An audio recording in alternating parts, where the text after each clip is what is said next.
Buenas tardes, soy el doctor Hugo Castro, soy oncólogo médico de la Unidad de Oncología Médica del Seguro Social desde hace 15 años y ahora tengo el gusto de presentarles nuestros resultados en 132 pacientes tratados con el diagnóstico de hepatocarcinoma durante el periodo de tiempo del 2008 al 2016 en la Unidad de Oncología Médica del Seguro Social. Nosotros, como instrumento de la evaluación principal de los pacientes, tenemos desde hace 8 años la realización semanal de la clínica de tumores gastrointestinales. Este es un foro que reúne a los principales profesionales que miramos cáncer en el Seguro Social, y entre ellos participan una amplia gama de especialidades médicas donde se discute el paciente individualmente y de, con el objetivo de la utilización efectiva y eficaz de los recursos del Seguro Social para que ese paciente sea evaluado, valorado y llevado a tratamiento en un periodo de 15 minutos, donde se presenta, que dura la presentación del caso. Se hace una presentación en PowerPoint, se presentan la radiología, las imágenes radiológicas y las características patológicas del tumor, y muchas veces se evalúa el paciente de una manera presencial. Y esto nos ha permitido eh, aprovechar y sintetizar la experiencia de todos los que tratamos cáncer y darle el mayor beneficio al paciente, ya que se reducen mucho los tiempos en que el paciente tenía que ir a cirugía oncológica, luego que a cirugía abdominal. No, en una sola sesión, en esos 15 minutos aproximados de discusión, se determina cuál es el mejor tratamiento para el paciente, que esta es una característica que igual se hace con diferentes tipos de tumores. Cuando hablamos del hepatocarcinoma en el IX, ya sabemos que la principal causa de hepatocarcinoma es la hepatitis B y C y la cirrosis hepática por alcoholismo.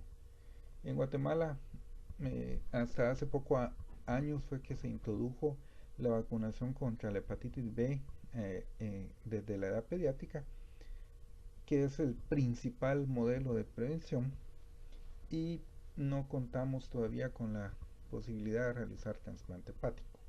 Como ustedes pueden ver, eh, la frecuencia de diagnóstico se ha ido incrementando de una manera continua y constante desde el 2008 hasta el 2015, donde tenemos alrededor de 28 a 29 pacientes en tratamiento.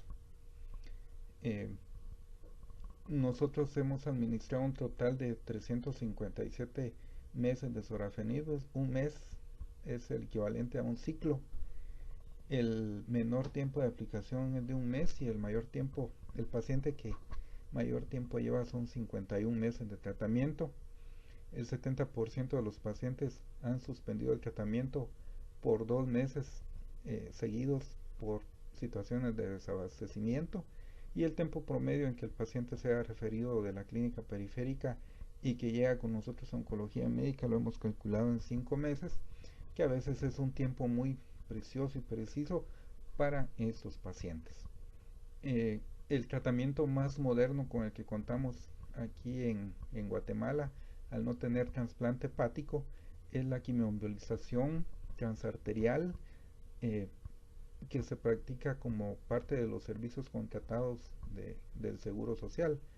Y por lo tanto nosotros encontramos un grupo de pacientes que fueron tratados antes de contar con sorafenib y con la eh, quimio, quimioembolización transarterial, y el otro grupo de pacientes que han sido tratados después, que nosotros hemos tenido acceso a estos tipos de tratamiento, ya que tanto el sorafenib como la quimioembolización son tratamientos que son muy caros.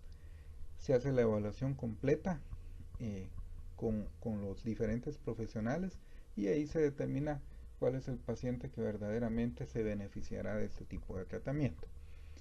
De tal manera que nosotros utilizamos para medir la respuesta a los tratamientos los criterios modificados RECIST y los criterios de Choi, que son los internacionalmente aceptados. Eh, Esos son nuestros resultados: 107 hombres y 25 mujeres. La mediana de edad fue de 64 años, y el 80% tenían un buen estado funcional. Enfermedad localizada fue en el 30% de los pacientes, enfermedad avanzada e irresecable 54% y cáncer metastásico en el 15% de los pacientes. Aunque tenemos un 30% de pacientes que se pudieron operar, solo se operaron 3, ya que cuando hablamos este aspecto con el cirujano abdominal, nos dice que nuestras instituciones no presentan la infraestructura adecuada para llevar a cabo este tipo de cirugías. Cirrosis hepática diagnosticada por clínica, por endoscopía, por ultrasonido, por gamma scan, fue un 62% de los casos y los no cirróticos fueron 38%. La etapa funcional A, son aquellos pacientes asintomáticos, fueron casi el 50%, y la clase funcional C, ya una insuficiencia hepática bien marcada, que es la que finalmente mata a estos pacientes, en el 33%. A nivel internacional, desde hace mucho tiempo se acepta que estos pacientes se podrían diagnosticar únicamente por una tomografía trifásica.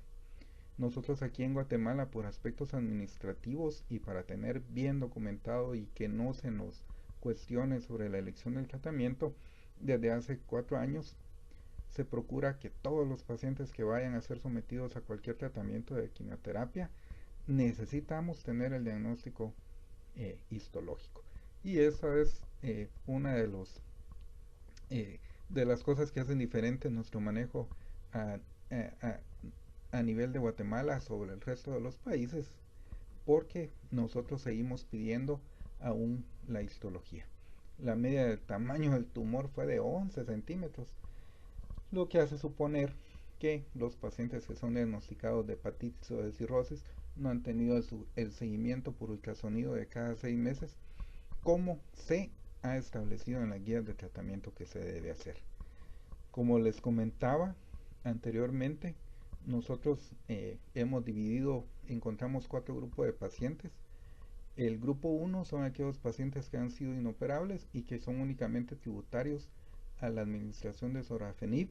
Aquí encontramos el 38% de los pacientes y se ha aplicado sorafenib de un rango de 2 a 51 meses y la media de tratamiento fue de 7 meses. El grupo 2 se refiere a aquel grupo que fue tratado hasta hace 5 años, que fue que ya tuvimos acceso de una forma más continuada al sorafenib y a la quimioterapia intraarterial, y esos pacientes pues se trataban con diferentes esquemas de quimioterapia, con hormonoterapia, y esta la media de progresión fue de 4.6 meses.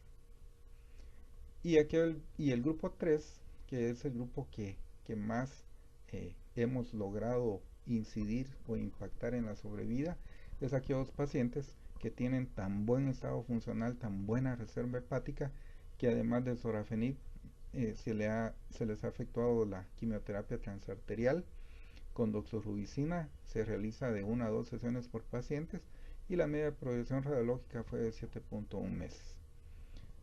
Y tenemos el grupo 4, que son aquellos pacientes que llegan en Child C, es decir, en una insuficiencia hepática tan marcada que no permite ni el uso de quimioterapia ni el uso de sorafenib, sino que únicamente se les aplican cuidados paliativos. La sobrevida global de estos pacientes, principalmente en el grupo 3, que es el de tratamientos combinados, logramos que llegara a los 21 meses, mientras que el sorafenib y la miscelánea de tratamientos pues se llevan 8 meses, y cuando se aplican únicamente cuidados paliativos por la insuficiencia hepática, pues la sobrevida de estos pacientes, como ya está bien establecido, son 2.5 meses. Pero a este grupo de pacientes pues obviamente lo que se les ofrece es únicamente cuidados paliativos y no se les ofrece ni quimioterapia ni sorafenib, porque ya está bien establecido que estos pacientes no se benefician de este tratamiento. También hemos encontrado que mientras mejor la reserva funcional hepática del paciente, pues mejore los resultados. En un paciente en Chaila, que es una leve insuficiencia hepática, pues los pacientes por sí solo llegan a vivir 15 meses, mientras que cuando son eh, ya una insuficiencia hepática bien remarcada, pues únicamente viven los 2 meses que mencionamos antes. Yo les voy a mostrar ahorita cuestiones económicas, que en eso hemos insistido mucho en saber cuánto valen los tratamientos por paciente para que uno se pueda formar una idea y aprovechar de una mejor forma los recursos, utilizarlos racionalmente, ¿verdad? Aquí vemos que sabemos que la hepatitis B es una enfermedad que se transmite de una manera más fácil que el SIDA. Yo creo que todos nos recordamos que cuando apareció el SIDA, pues a todos nos aterrorizaban diciendo que dejaban agujas infectadas de SIDA en el cine, en las butacas del cine, y que cuando uno se sentaba se infectaba. Eh, pues la hepatitis B se pega o se transmite 3 veces más que cuando uno se pincha o tiene relaciones sin protección que el SIDA. O sea que es más peligrosa la hepatitis B que el SIDA por lo fácil que es de transmisión. Afortunadamente, en el Seguro Social y en muchas otras instituciones de salud pública y privadas ya se acepta que la vacunación contra la hepatitis B se ponga desde la edad pediátrica y pues se administra una cada 3 meses, y el costo en lo privado, que es lo más caro, pues vale como 600 quetzales la dosis, y con 1800 quetzales, que es una cifra que no quieren que se les olvide, pues se logra controlar el factor de riesgo más importante para el desarrollo de hepatocarcinoma. ¿Cuánto vale curarlo? Pues una hepatectomía en lo privado sale alrededor de 400.000 quetzales, y el trasplante hepático, que es muchísimo más caro, pues no se hace aquí en Guatemala. En el Seguro Social hemos estimado eh, estos costos que lleva, se mencionan las consultas en la periférica, las endoscopías para el diagnóstico de varices esofágicas y la esclerosis de las mismas, los tratamientos de tomografías normales, las tomografías trifásicas, los servicios contratados para realizar la biopsia guiada por tomografía, las consultas con el oncólogo, con el cirujano paliativo, con el cirujano abdominal, con el médico paliativista, etcétera, ¿verdad? Nosotros, y el sorafenib, por supuesto, que el mes sale aproximadamente unos 60.000 quetzales. Esto hace que por paciente al año, el Seguro Social esté gastando aproximadamente 800.000 quetzales de tratamiento. Cuando, si ustedes se recuerdan, 1.800 quetzales vale la vacunación, que debería ser universal, gratuita y obligatoria para evitar estos costos. ¿Cómo llega el paciente a oncología médica? El 80% de los pacientes llegan referidos de la periférica y tarda aproximadamente 5 meses en llegar a nosotros, que es una de las políticas que queremos implementar, que estos pacientes tengan, ya cuando tengan el diagnóstico de cirrosis, se les efectúe ultrasonido cada 6 meses para el estudio, para ver si no aparecen nódulos en el hígado. Cuando el paciente llega a la periférica, es referido o derivado a la cirugía abdominal, y ahí tienen en promedio 2 meses para decidir si se realiza biopsia o cirugía. Luego el paciente pasa a oncología médica, donde es otro mes para esperar la cita. Se hacen los resultados para ver insuficiencia hepática o la reserva funcional hepática con la que cuenta el paciente, y estar seguro de que no le vamos a causar malestar o que en verdad requiere un tratamiento. Y luego se lleva el medicamento, se le hace la receta, que tarda aproximadamente 3 semanas en dárselo. Afortunadamente ese es un tiempo que cada vez va bajando, y muchas veces el paciente se lleva el tratamiento el mismo día. En esta gráfica yo les muestro la sobrevida global de los pacientes con hepatocarcinoma atendidos en el Seguro Social según el tipo de tratamiento. Ustedes pueden ver en la línea morada que es la de aquellos pacientes que tienen tratamientos combinados con sorafenib y quimioterapia intraarterial, que el 50% llega a los 22 meses. mientras aquellos pacientes que no son tributarios a la quimioterapia intraarterial porque tiene trombosis o porque no tiene buenos accesos vasculares o porque tiene otras comorbilidades, pues el sorafenib y a- apenas nos llega a unos 8 meses. Y los pacientes que tienen insuficiencia hepática terminal, pues ya prácticamente esos son los que tienen la peor sobrevida. La progresión radiológica también es demostrada en esta gráfica. Y cuando hablamos de la clasificación Child, eh, la clase ahí son las primeras tres fotografías, la primera columna de fotografías, pues sobre un paciente que prácticamente no se nota que está enfermo, no tiene el hígado pequeño, tampoco tiene esplenomegalia y su hígado patológicamente se ve normal.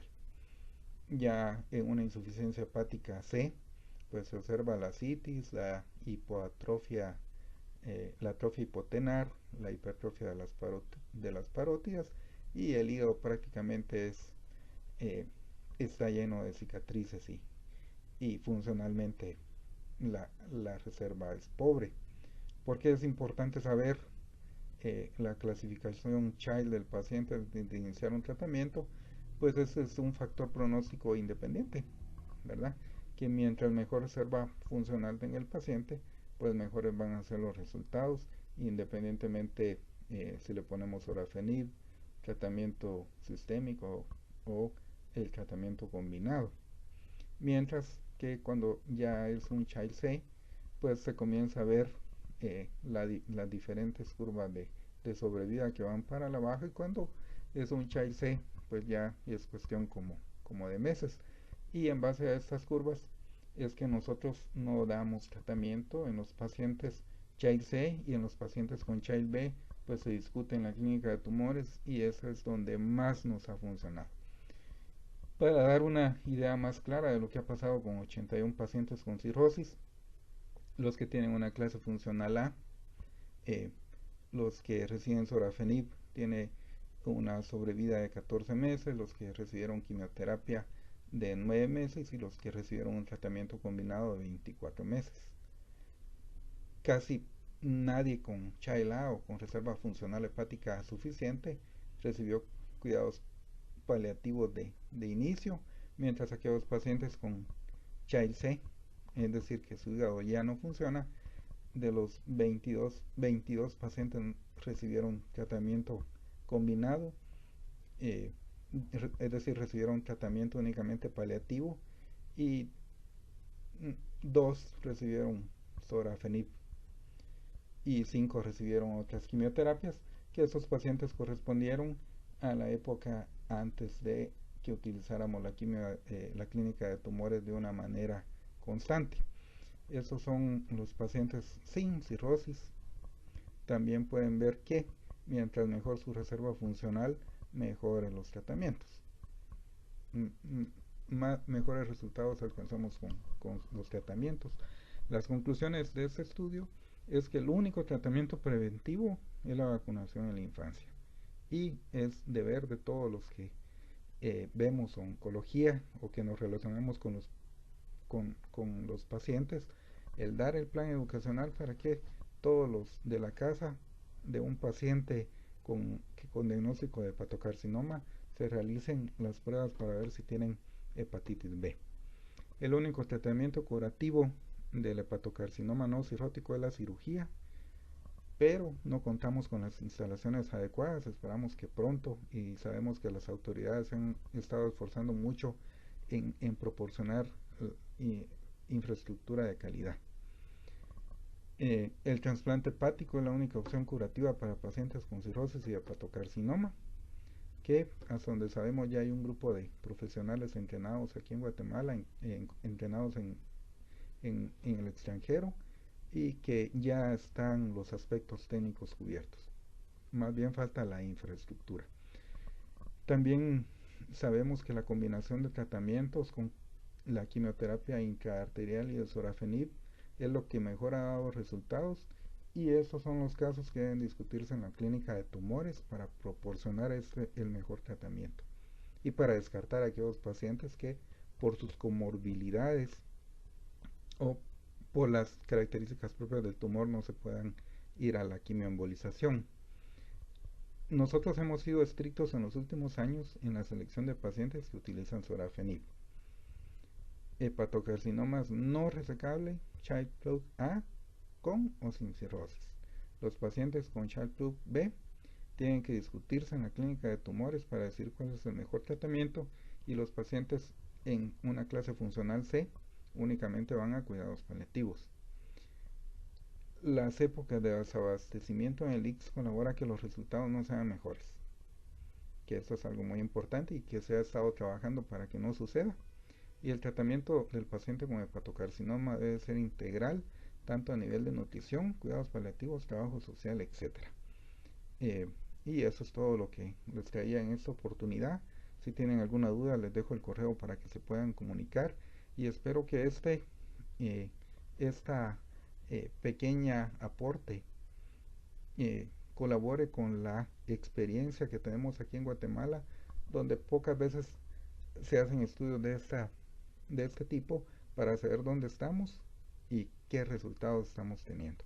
Yo creo que aquí queda suficientemente demostrado que los pacientes son evaluados de una manera correcta y que no se dan tratamientos que no requieran los pacientes, o que no los toleran, o que no se beneficien. Y eso es todo. Gracias por su atención.